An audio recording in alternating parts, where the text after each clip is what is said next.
My name is Sabrina Lochner, and I am creating the production possibilities frontier for red wine versus white wine. If in 1 hour you can create 8 bottles of red wine, then you can create 0 bottles of white wine. If you create 6 bottles of red wine, then you can create 4 bottles of white wine.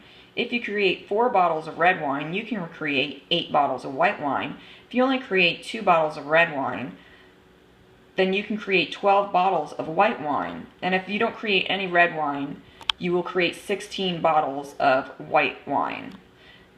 The red dot represents inefficiency. We are not working up to our potential. We are not using all of our resources to become efficient.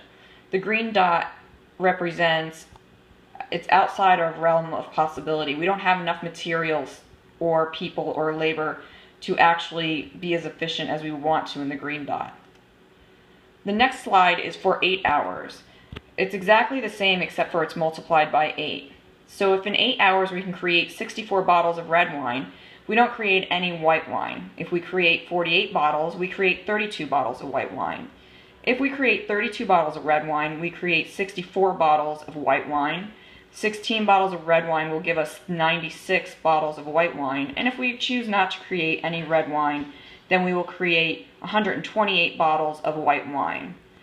The red dot is still inefficient. We haven't worked up to our potential, and the green dot is out of our realm of possibilities because of lack of resources. This is Milestone 1. Thank you.